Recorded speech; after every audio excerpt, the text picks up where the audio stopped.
where? MQA, yes or no? MQA, why would you not?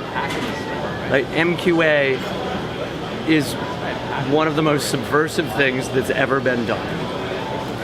18 months ago, the conversation of all streaming services was AAC 320, then there was Tidal, and now all of a sudden the conversation of streaming services is everything is going to be $24.96 with a DSP technology applied to it that used to only be available on $20,000 DACs. I don't understand why anybody can get caught up in any issues with MQA and think that it's silly.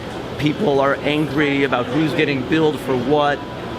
It's a gift to audio. Anybody who whines about this is ridiculous.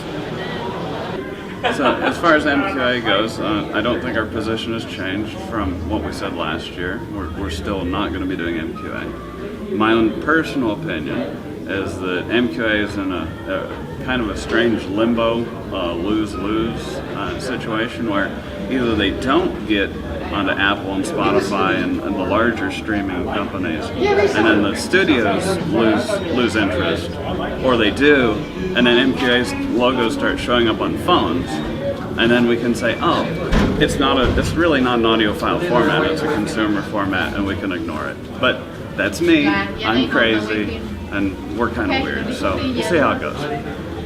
The thing about MQA is that if you're going to do streaming audio over the internet, there's got to be something that makes high resolution possible, and I think MQA is a key. So I think it'll be very interesting to see who picks it up and runs with it, and adoption will be everything. Right now we seem to be on a trajectory that looks cool, it looks exciting, and as a consumer, I'm happy to see that level of innovation. If it brings more people to the table, I'm totally for it. I'm a little skeptical, because it seems like just another marketing thing, like Blue Spec CD in Japan was another marketing thing. Oh, it's all marketing. For me, anyway. You know, I'm really happy that MQA is on Tidal and you can hear high-res streaming. That's a good thing. And I think that sometimes it sounds good and sometimes I can't tell the difference. Every experience I had with MQA, I think it's really great. It works very, very well. That's one of the best things I've heard so far. I think MQA is just another fad in the digital market. I think that vinyl is here to stay, and it's going to keep on being the medium preferred by audiophiles. MQA, yes or no? I say yes. I've been listening to it with headphones from my laptop with an AudioQuest Dragonfly, and to me it sounds really good. But I haven't done any formal comparison, so I can't get that formal about it, but to me it sounds good. I actually had a chance on my own to listen a bit to MQA on the Meridian Ultra DAC before I came here, and the sense of reality that I got from solo voices and choral music was startling. John sent me files to compare MQA, non-MQA of his own files, so I knew, I knew their provenance and everything, and it was quite extraordinary. I know it's very polarizing, but I'll tell you, when MQA was mentioned by two of the panelists in the opening panel that I was on, there was no opposition at all. People were very interested and very excited because it promises better sound. I liked it initially in a cited test I did 6 months ago at Rocky Mountain Audio Fest. I thought I heard slight differences. It sounded a little better. Could have been playing on my expectation bias, and I'd really be interested in blind testing it sometime. Don't know yet. MQA is really much in its infancy. It's been a lot of interesting articles written about it, a ton of controversy. So for KEF, we're watching this space. We're always interested in new ways of listening and new ways of doing digital formats. But for right now, the jury's still out on what MQA is and what it will be. Hi, I'm Gary from Border Patrol Audio Electronics, and I'm deeply suspicious of any form of compression.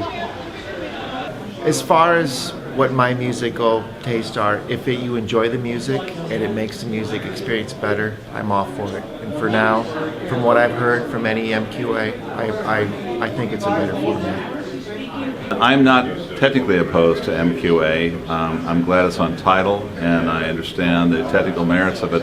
we're waiting to see what the broader market acceptance is of it from an encoding standpoint and consumer acceptance of it and demand for it before we incorporate it into our products. So we'll wait and see. For me, the jury's still out. Has some promise, but not yet fully convinced. I am a huge fan of MQA. However, I want to hear it on a little better situation than what I have right now. What I have is the bottom of the line Meridian DAC that does the MQA decoding, and I'm very impressed with what I've heard thus far. I hope that I can get a little better decode, or a better quality DAC to decode it with, and then I'm sure I'm going to be overwhelmed. From my look at MQA at this point, I'm not impressed. I've actually listened to it just about 2 or 3 times, but I'm really impressed with it.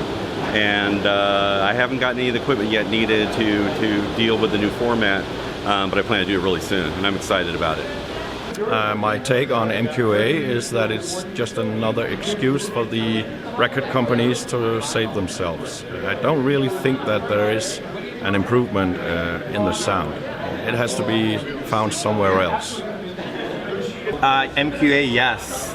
I don't see anything wrong with it. I think it's a fantastic format. I like the way that they're doing the mastering, and I personally don't care if I've got to get a DAC that's been hardware certified by MQA to get the full unfolding.